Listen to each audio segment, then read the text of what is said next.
también podemos manipular genéticamente a las especies.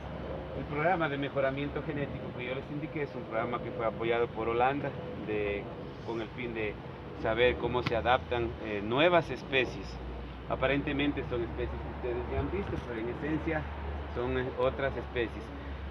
Uno de los primeros objetivos de un programa de mejoramiento genético es ver cómo se da el proceso de adaptación, ¿no es cierto? Si no se adapta bien una especie, entonces no estamos hablando de una especie que va a progresar en el futuro.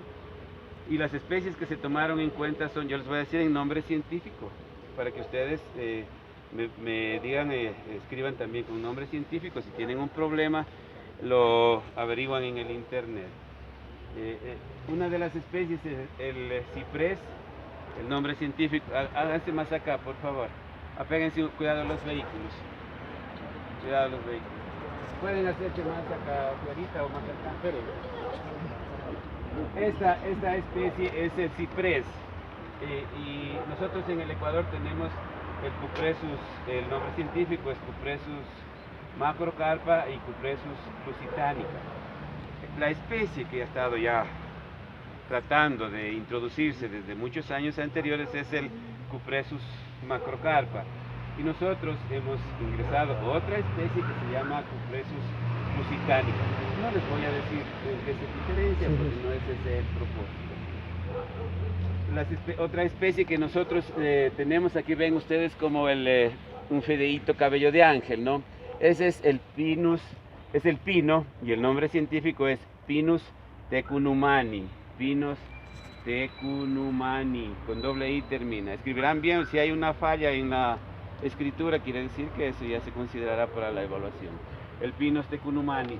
Ustedes han escuchado hablar del Pinus radiata, que es el que más se conoce, que se ha visto tanto en el Cotopaxi, alrededor de 7.000 hectáreas, y el Pinus pátula, que está en la provincia de Loja, en el Villonaco, que tiene alrededor de 6.000 hectáreas. Entonces, para que ustedes vayan viendo qué especies tenemos. Estas especies son coníferas, son gimnospermas, de las primeras que salen luego de los helechos, dentro de la etapa evolutiva. Y también tenemos, estas todas son de Norteamérica y Centroamérica, estas especies. Y tenemos más allá al fondo, que lo vamos a ver más de cerca, la araucaria, que allá se ve al fondo, es una especie de Sudamérica, procede de Arauco. El nombre científico es Araucaria angustifolia. Angustifolia quiere decir hojas angostas, ¿no? Hojas angostas, por eso se llama angustifolia. Es de Arauco, por eso tiene el nombre de Araucaria. Arauco, si ustedes recordarán la geografía, queda en Chile. Entonces, dentro del proceso evolutivo, ustedes ven que las hojas no son hojas prácticamente, son acículas, y todas son delgadas. Es porque para las condiciones de ese tiempo tenían que asegurar la pervivencia, las especies. Entonces, no había mucha desigualdad en cuanto a los climas. Después es que se van derivando nuevos climas, entonces no necesitaban desarrollar el sistema foliar de diferentes maneras, sino en la medida en que estaban necesitando por el clima, pues iba desarrollando el sistema foliar. Luego vienen estos calentamientos y las especies pues advierten que de esa forma no van a poder reaccionar para transpirar más, ¿no es cierto? Las hojas deben ser más anchas, y se necesita pues una mayor, diríamos, actividad fotosintética, y desde ese punto de vista pues surgen lo que serían las angiospermas, las latifoliadas, que son plantas, especies de hoja ancha. Y surgen de manera espontánea, por eso todavía no se sabe muy bien ese paso desde de las gimnospermas a las angiospermas, cómo ocurrió. Yo les decía a ustedes que uno de los eslabones es las magnolias, que vamos a ver aquí una especie de magnolia, y vamos a ver cómo surge ya en la medida en que quiere condicionarse hacia, o sea, no hacer un proceso de evaluación, de evolución por sí sola, sino de coevolución.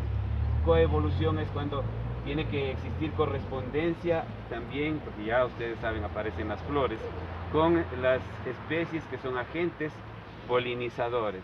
Agentes polinizadores.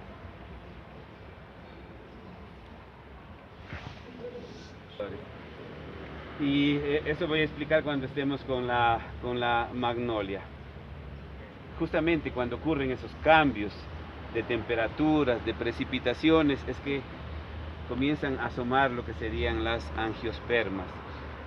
Hay angiospermas que se preparan para adaptarse en zonas xerofíticas. ¿Cuáles son las zonas xerofíticas? Zonas secas, ¿no? Y también en las zonas húmedas. ¿Y qué pasa también con las angiospermas? En la medida en que van evolucionando, se encuentran que hay lo que ahora se llama cambio climático, hay cambios. Entonces, ya las especies desarrollaron su hoja ancha, latifoliada, que significa hoja ancha, y no pueden, en función de los cambios de temperatura y de las precipitaciones, perdón, cambiar la forma de la hoja, ¿no? La superficie de la hoja. Entonces, ¿a qué estrategia recurren cuando hay fuertes lluvias y cuando hay sequías? ¿A qué estrategias recurren? Lo uno es abusar las hojas, como el caso de los cactus, ¿no? Los hacen como espinas para que puedan vivir en esas condiciones xerofíticas. Xerofíticas quiere decir secas. Y por otro lado, una estrategia adicional es que se preparan para que cuando existan épocas secas, ya una vez que esté instalada esa especie, caigan las hojas. Entonces se tornan, aquí hay otro concepto que se llama las hojas caducifolias, es decir que caen las hojas para evitar que exista mucha transpiración y sin que exista ingreso de precipitación, ingreso de lluvia. Entonces miren, una estrategia en el proceso de evolución adicional, hacen que las hojas caigan para evitar que exista transpiración permanente y puedan acabar con la especie. Son estrategias que se manifiestan pues dentro de del proceso evolutivo. Ahora, hemos visto, no sé si ustedes quisieran palpar, vamos a ver más sobre las especies gimnospermas y vamos a ir acá, que la he visto que es de magnolia, que les digo que es el eslabón entre las gimnospermas que hemos visto en este momento y también las angiospermas.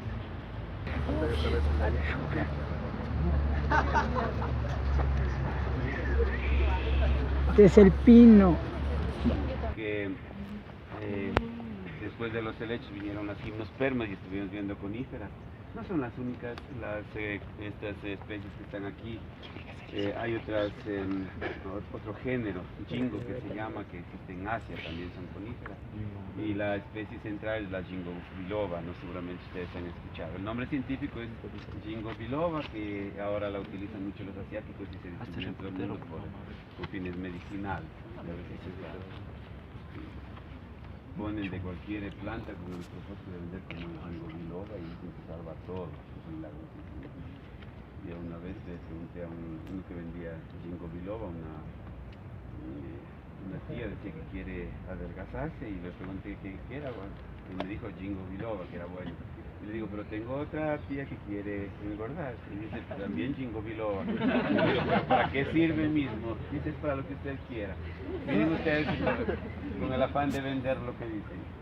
Nosotros nos encontramos aquí en mi cabeza y detrás mío yo estoy justamente en esa especie que yo diría es una reliquia dentro de la humanidad nuestra. Es justamente la magnolia, que es el eslabón entre las gimnospermas y las angiospermas. Yo les decía a ustedes que las gimnospermas se caracterizan por tener las acículas, ¿no? Que son hojas abusadas, que son como especie de alfileres. La diferencia es que no hacen daño, se doblan justamente para evitar que ahuyenten a los animales. Ustedes saben, los animales son importantísimos, por eso yo siempre les digo a ustedes que hay que hablar no solamente de evolución de las especies, sino de coevolución. Y cuando surge la magnolia que nosotros estamos viendo acá, ustedes ven que es una respuesta a las condiciones distintas. Entonces, las hojas de todas las especies de magnolia son totalmente anchas. Las flores asoman con las angiospermas. Las gimnospermas, por eso se llaman que tienen las semillas, diríamos, no cubiertas, ¿no? Descubiertas. Eso es lo que significa gimnospermas, que está diferenciando de las angiospermas por la flor.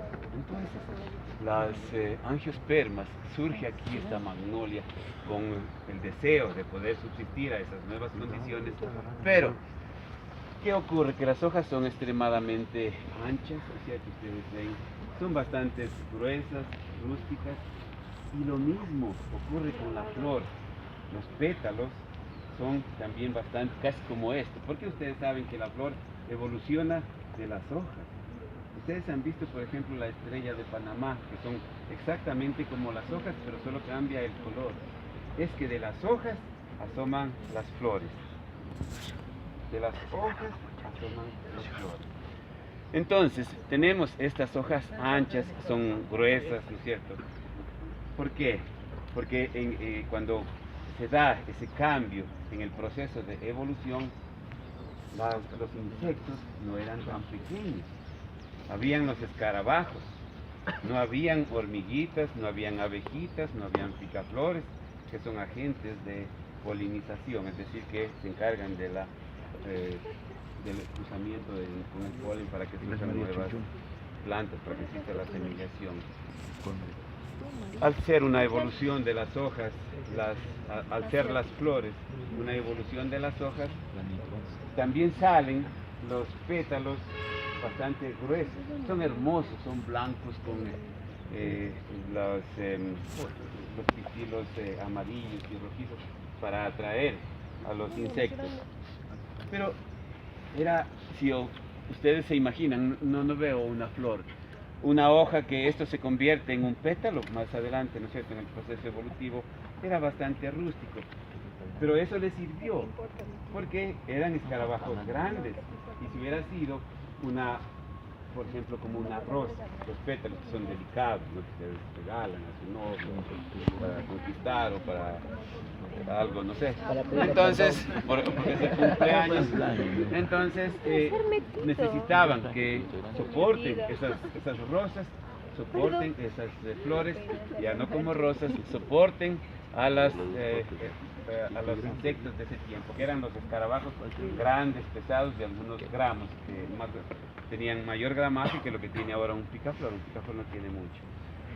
Por eso ustedes saben que la flor se comprende de pétalos, sépalos, pistilo y estambre. Esto no salió como pétalos y sépalos, sino como una mezcla de las dos cosas. Por eso se le llama tépalos, no es pétalos, sino tépalos, que es como una mezcla entre los pétalos y los sépalos, porque no estaba totalmente evolucionado. Siendo así grandes, pudieron soportar a los insectos de ese entonces, que eran los escarabajos, para que puedan trepar y puedan obtener el polen y convertirse en agentes. Eso es la coevolución. Más adelante vienen surgiendo especies más livianitas, especies de insectos más livianitas, como las abejas, las hormigas. Ustedes ven que las hormigas también van haciéndose cada vez más pequeñitas. Los picaflores también, que no pesan más de unos pocos gramos, es que ya van formándose las nuevas flores, y con diferentes estrategias justamente para atraer, como es el color de las flores, que puedan atraer para que se genere este proceso de fecundación. Primero, pues, de diseminación de lo que es el polen, para que se dé el cruzamiento. Entonces, esto es uno que se ha encontrado vestigios de 120 millones de años atrás, de magnolias. En el